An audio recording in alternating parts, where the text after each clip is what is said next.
درس مشکات، پہلا درس مشکات جلد ثانی۔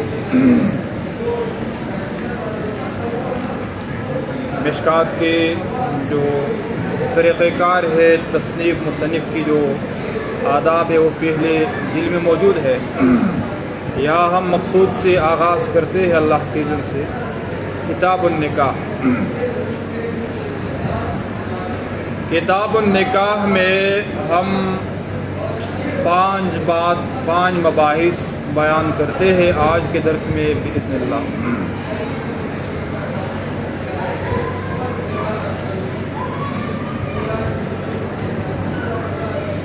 پہلا بحث مناسبت کے حوالے سے، اس کتاب النکاح کی مناسبت، پہلے باب جو کتاب ہے کتاب البیوع، اس کے ساتھ کیا مناسبت ہے۔ دوسری بات، نکاح کی تعریف کیا ہے، لغوی تعریف کیا ہے، اصطلاحی تعریف کیا ہے۔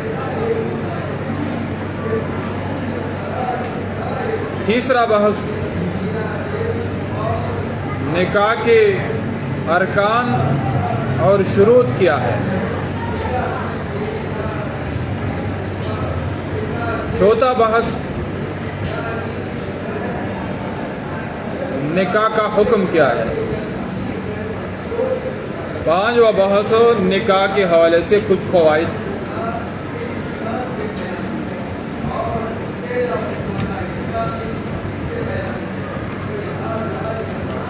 اگر صاحب لکل تو صبر کیوں کہ نمبر سے مخصوص اگر دینے لکھے۔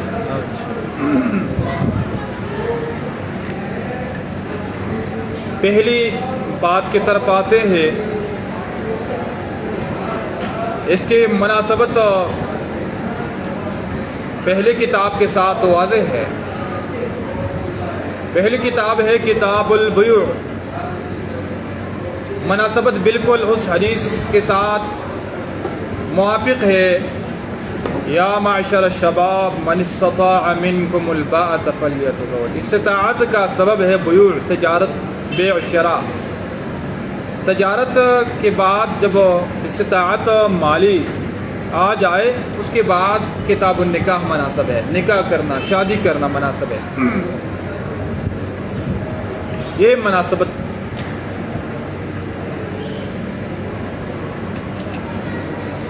دوسری بات کی طرف آتے ہیں، تعریف، نکاح کی تعریف کیا ہے۔ لغتاً بمعنی الجمع، الضم، الاختلاط۔ عرب مثال بیان کرتے ہیں کہ تناکحت الاشجار، جب ہوا اڑ جائے اور درخت ایک دوسرے کے اندر چلے جائے تو عرب استعمال کرتے ہیں کہ تناکحت الاشجار، جب جمع ہو جائے، مختلط ہو جائے، ایک دوسرے کے اندر چلا جائے، تو یہ لفظ عرب استعمال کرتے ہیں۔ اور اس طرح بارش جب مٹی میں مل جائے، کیچڑ بن جائے، تو عرب استعمال کرتے ہیں کہ نکح المطر الارض، نکح المطر الارض، تو یہ جمع کے معنی میں ہے لغتاً۔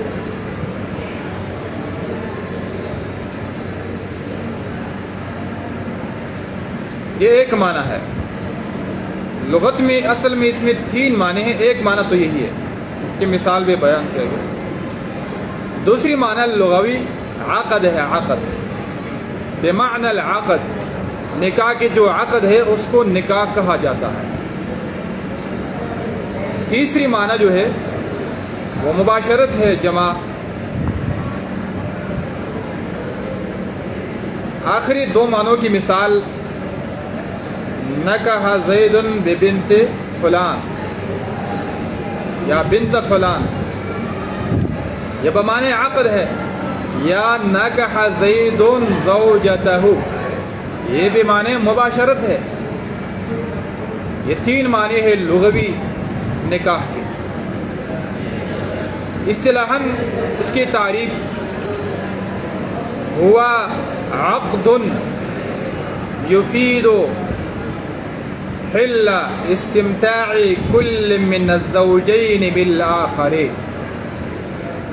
هو عقد يفيد حل استمتاع كل من الزوجين بالآخر. ایک عقد ہے یفید جو فائدہ دیتا ہے حل حلال ہونے کا، استمتاع فوائد، دینی بھی فوائد ہے اور اخروی فوائد بھی ہے، اس میں عفت، اولاد وغیرہ یہ سب فوائد ہے.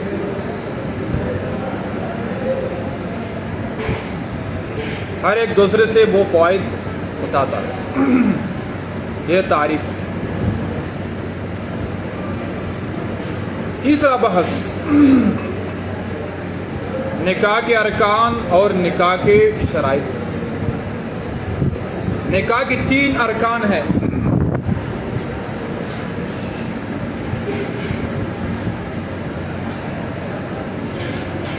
پہلا رکن وجود الزوجان من دون مانع عن صحة النکاح.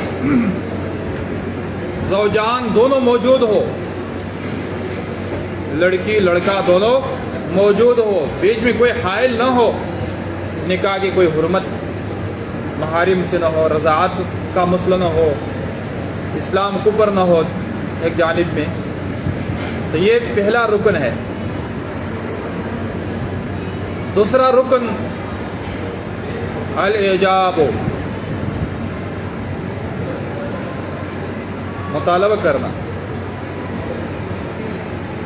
ایجاب مرد کی طرف سے بھی ہوتا ہے، عورت کی طرف سے بھی ہوتا ہے. مرد کی طرف سے ایجاب یہ ہے کہ مثلا کوئی آ جائے اور کسی مطالبہ کرے کہ آپ کی بیٹی یا بہن ہمارے بیٹے کو دے. یہ ہے ایجاب. عورت کی طرف سے بھی یہ ایجاب ہوتا ہے کہ وہ آ جائے اور وہ ان کے ولی آ جائے، والد آ جائے اور کسی سے کہے کہ میں اپنی بیٹی آپ کو دیتا ہوں یا آپ کے بیٹے کو دیتا ہوں. یہ ایجاب ہے. مرد کی طرف سے ہو تب بھی ایجاب ہے، عورت کی طرف سے ہو تب بھی ایجاب ہے. یعنی ابتدا کرنا یہ ایجاب ہے. یہ دوسرا رکن ہے. تیسرا رکن قبول ہے. قبول دوسرا جو بھی ہو، مرد کی طرف سے ہو عورت کی طرف سے ہو، اس کو قبول کہا جاتا ہے. یہ 3 ارکان ہے جس پر نکاح قائم ہے. اس کے لیے 4 شرائط 4 ہے، اس کے بغیر بھی نکاح نہیں. پہلا شرط تعین کل من الزوجین بالاشارۃ او الوصف او التسمیہ. زوجین کی تعین ہونی چاہیے، ہر واحد کی تعین. مثلا آپ اپنی بیٹی کو کسی کی اولاد میں سے کسی کو دیتا ہے تو ایسا نہیں کہ میں نے اپنی بیٹی آپ کے بیٹے کو دے دیا، ان کے 6 بیٹے ہیں، یہ تعین نہیں ہوا نا. یا آپ کی بیٹیاں زیادہ ہیں اور کہ میں نے ایک بیٹی دے دی، تو یہ نکاح کی شرط ہے کہ تعین دونوں کی طرف سے ہو. اگر تعین نہ ہو تو یہ نکاح نہیں ہوتا ہے. پھر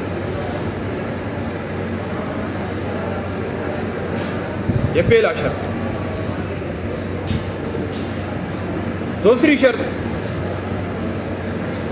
رضا الولی، ولی کی رضامندی موجود ہو. ولی کی موجودگی، اس کی رضامندی.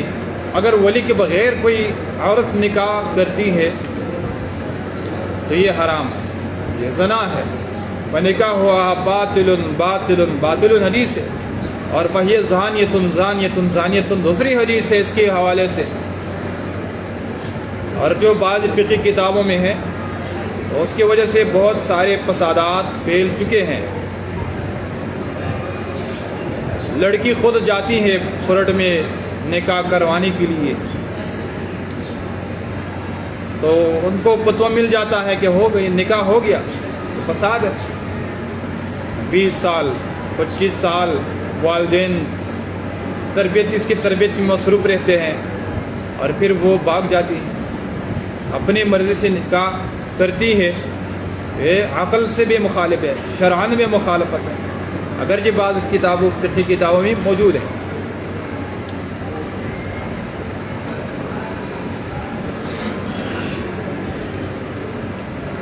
تیسری شرط رضا الزوجین، یعنی لڑکی بھی راضی ہو لڑکا بھی راضی ہو نکاح سے۔ اگر اس طرح رضامندی نہ ہو، بغیر رضا اپنی بیٹی بہن کسی کو دینا یہ حرام ہے، اور یا مرد راضی نہ ہو تو نکاح نہیں ہوتا ہے۔ پھر چوتھی شرط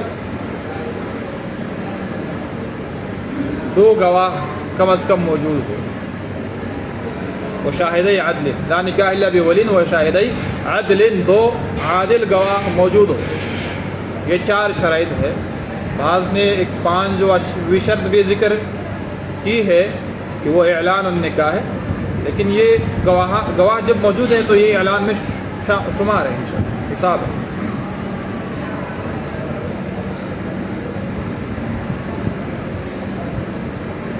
چوتھا بحث، 3 مباحث ہو گئی۔ حکم النکاح، نکاح کا حکم کیا ہے؟ اس کا حکم جب انسان کے ساتھ استطاعت موجود ہے اور خواہش بھی موجود ہے، شہوت اور زنا سے خوف بھی موجود ہے، تو اس وقت اس کا حکم وجوب کا ہے۔ جتنے بھی اوامر ہیں وہ اس حالت کے طرف متوجہ ہے، اس پر محمول ہے۔ وَانكِحُوا الْأَيَامَ مِنكُمْ، اور اس طرح یا معشر الشباب من استطاع منکم الباءۃ فلیتزوج، یہ واجب ہے۔ اور اگر زنا سے خشیت نہ ہو، امن میں ہو انسان، اگرچہ خواہش ہو، تو پھر مستحب ہے۔ اس طرح جمہور اہل علم کا یہی مسلک ہے، اور بعض اہل علم اسلاف بہت سارے انہوں نے شادی نہیں کی، زنا سے وہ امن میں تھے۔ ان میں سے مشہور میں 3 اہل علم کے نام بتاتا ہوں۔ ایک ہے ابن جریر الطبری مفسر، ایک ہے امام نووی، ایک ہے شیخ الاسلام ابن تیمیہ رحمہم اللہ جمیعا، یہ ان میں سے مشہور ہے، اور استطاعت بھی رکھتے تھے، ان کے وجوہات بھی موجود ہے کیوں شادی نہیں کرتے تھے۔ وہ مصروفیت کی وجہ سے، علم پر مصروف، یعنی کہ اور نقصاناتوں کی وجہ سے، اور ان کا بھی یہی مسلک تھے کہ جو زنا سے امن میں ہو تو مستحب تو ہے لیکن فرض نہیں۔ اور اگر انسان کی خواہش نہ ہو، شہوت بالکل نہ ہو، بیمار ہو، لا علاج، تو پھر یہ نکاح کا حکم ہے حرمت کی، حرام ہے۔ لڑکی کی بھی حقوق ہے اور اولاد کا بھی مسئلہ ہے، تو اس سے شادی کرنا صرف خدمت کے لیے یہ حرام ہے قطعا۔ تو حکم کے اعتبار سے نکاح کی 3 صورتیں ہم نے بیان کی۔ 5واں بحث، اس کے فوائد۔ امت مسلمہ کی بقا ہے، اس میں انسانیت کی بقا ہے، اس میں عفت ہے، غض للبصر، نظروں کے حفاظت ہے، زنا سے حفاظت ہے جب ساتھ ایمان بھی موجود ہو۔ ایمان میں کمزوری ہے تو 4 بیوی کے بعد بھی وہی کمزوری رہ جاتی ہے۔ اس میں خاندانی معاشرہ، جو رشتہ داریاں ہیں وہ قائم ہوتے ہیں۔ قرآن کریم میں اس کی طرف ایک اشارہ بھی ہے، سحریہ، سسر، اور یہ جو رشتہ ہیں یہ اللہ تعالیٰ قائم کر دیتا ہے۔ مسلمانوں کے بیچ میں رشتے کی وجہ یا نسب کی وجہ سے محبت ہوتی ہے، یا پھر رشتہ داری کی وجہ سے محبت ہوتی ہے، تعلقات ہوتی ہے، اور پھر جب اچھے اولاد ہو وہ صدقہ جاریہ، اور رسول صلی اللہ علیہ وسلم کی جو امت ہے وہ خوش ہو جاتے ہیں امت کے کثرت پر۔ قیامت کے دن رسول صلی اللہ علیہ وسلم فخر کرے گا امت کی کثرت پر۔ اور اس طرح اسلام کے دفاع کے لیے اولاد، علم کے پھیلانے کے لیے اولاد، تو بہت سارے اس میں فوائد ہیں۔ یہ 5 بحثیں مکمل ہو گئی. حدیث کل انشاءاللہ شروع کرتے ہیں. وصلی اللہ تعالیٰ علیہ وسلم.